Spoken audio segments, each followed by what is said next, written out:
how does the strategic convergence of the Beijing, Moscow, Pyongyang axis reshape the geopolitical landscape in the Middle East, particularly concerning American influence and alliances?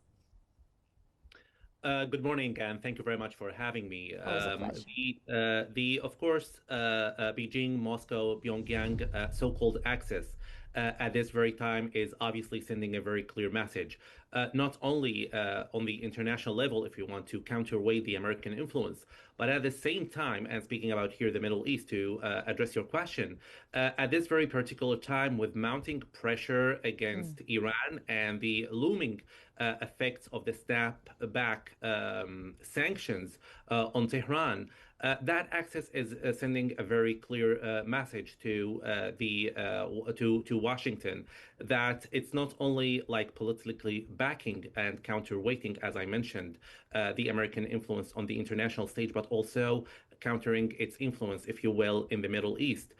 With these sanctions coming possibly very close to Tehran, by being involved in this summit, Iran is seeking and receiving in one way, of course, or another, not only political backing of these countries, but also, especially with the presence of North Korea, and we know very well its record of backing Middle East actors with not only energy, but also with weapons technology. This could be seen as very much giving a very clear message to the United States that there are other active actors in the Middle East backing Iran, not only with energy but also with military possible backing and also energy. So to the United States, this means that its traditional pillars of influence, speaking here about military dominance, energy partnerships, and also the sanction leverage, are all being systematically eroded by these, of course, actors. Okay. Dr. De Silva, how does the timing of China's largest ever military parade, coinciding with the 80th anniversary of World War II, and actually serve to redefine the historical narrative and also establish a new global power hierarchy? Good morning.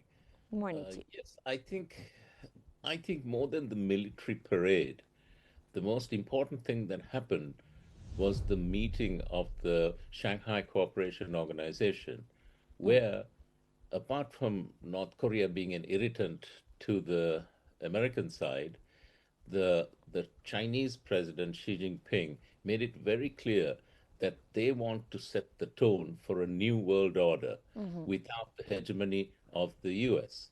And the three players that are on the forefront of this is Xi Jinping, President Putin, and Prime Minister Modi. This is the first time that the Indians and the Chinese have had rapprochement, and that is mainly to do with the way that President Trump has been treating the Indians with tariffs and et cetera, et cetera. And this is a huge strategic blunder. In fact, some analysts are saying that the biggest strategic blunder of the Trump administration is upsetting the Indians, whom the U.S. has been courting for decades. And now that because they were wanting to use the Indians as a bulwark against the Iranians, and now you have a rapprochement with lots of contracts being signed between India and China.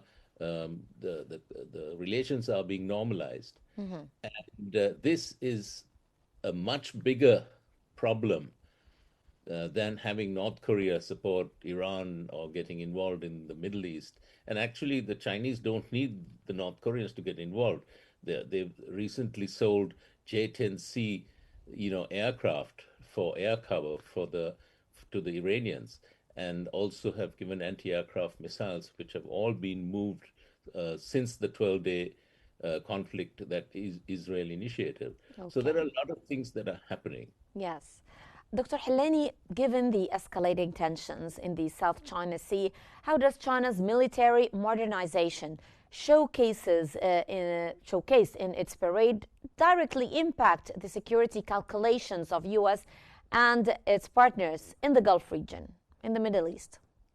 I think one of the messages this parade is sending at this very time, as you mentioned in the question, the escalating tensions in the South China Sea, is sending the very clear message that Beijing is able, in a way, to deter U.S. influence. We know that the United States operates, has what is called freedom of operation in the South China Sea, and the clear messaging that this parade wants to see that this advanced weaponry and technology which China is possessing at the time. We know one of the things the parade will showcase are the hypersonic missiles, the stealth drones, the A2AD systems. For example, all this is sending a message that China, military-wise, is able to deter the United States and possibly limit its freedom of navigation in the South China Sea. Amid, of course, all this, we know that the China is very much in its political address, has its eye on the on Taiwan, for instance. And there has been very clear messaging that the United States wants China not to invade Taiwan. So military deterrence at this time is very important. And in my opinion, there is also another message which possibly China wants to send to also the partners of the United States in the Gulf region. We know that the Gulf partners have been over-relying for a very long time on the American technology in military and building power in the Gulf region. So with this parade, with this showcase of Chinese advanced technology, there is possibly the message that China can also be a reliable partner for the Gulf states to rely not only on energy, not only, of course, on technology related to civil purposes, but also in the military arena as well. Yes. Dr. De Silva, what message is Beijing sending to the world by showcasing its new generation of hypersonic missiles, stealth drones, and AI targeting systems in the parade? And how does this challenge traditional military deterrence? So the Chinese, I mean, their navy is the biggest navy to date, and they're building capital ships much faster than the US ever could. And therefore China is showing that it has capabilities, but I doubt that Chinese strategy would involve putting boots on the ground. Even in the case of Taiwan, they would prefer to have a pro-mainland political party winning the elections and then having a rapprochement with the mainland. I don't think that there'll be military action involved. We need to go back with regard to the Middle East. We need to go back with regard, and something that's very, very important is the Chinese diplomacy that underpinned the rapprochement between Saudi Arabia and Iran. And you had, and that was phenomenal.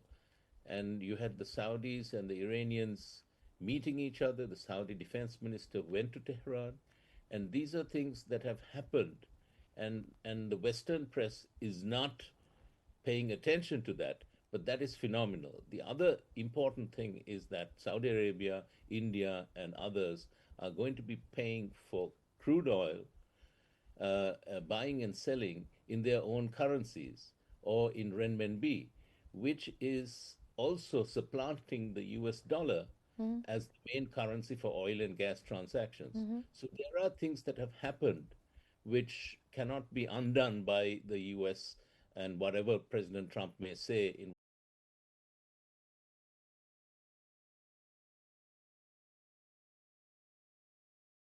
trade amongst each other. And the European Union also, the first phone call that Ursula von der Leyen made when Trump announced his tariffs on the EU was to Yes. call Xi Jinping. Yes.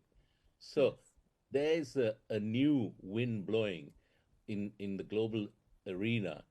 And I think Uncle Sam is going to be left all alone in his corner. We'll just have to wait and see the reaction to that. Back to you again, Dr. Helani. What is the significance of China's direct support to Iran in rejecting international sanctions? And how does this cooperation actually reflect a new world order away from Western hegemony? In a way, and possibly I could borrow here the other guest's word, actually, possibly in a way, leaving Uncle Sam in the corner alone. But of course, for sure, in this sense, this support, China's support to Iran is not only transactional.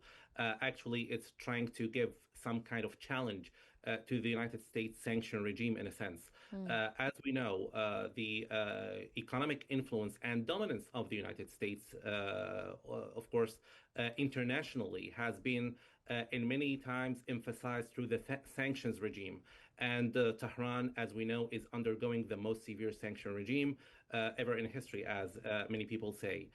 So by providing this support, this political and military, in a way, possibly, we don't know yet, but of course, in a way, that message is sending a very clear messaging to Washington that Iran is not left alone in this new emerging world order, if you want. There is some kind of political and strategic depth given to Tehran in this summit. So for Iran, it provides a strategic depth, as I mentioned, and for China, it positions it as a leader, together with Russia, of course, in this post-Western economic sphere. So altogether, these actors are trying to provide a parallel, if you will, system where the United States is no longer the dominant actor.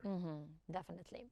Dr. De Silva, does the trilateral summit between China, Russia, and Mongolia signify the formal establishment of a new anti-Western alliance, or is it a more pragmatic and opportunistic alignment of shared interest right now?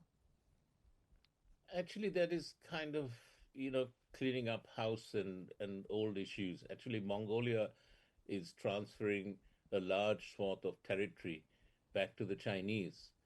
And this is more kind of local, regional politics involving the Russians and the Mongolians and the Chinese and keeping their house in order.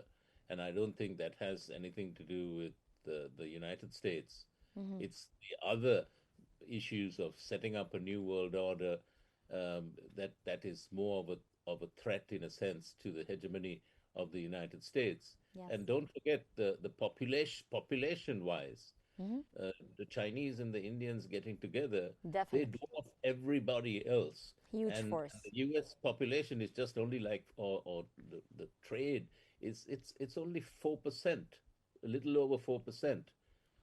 Everybody else, if they get together, that'll be Nothing 90% compared. of trade. Exactly. And that's something that we need to keep in mind. The Western press does not talk about these things.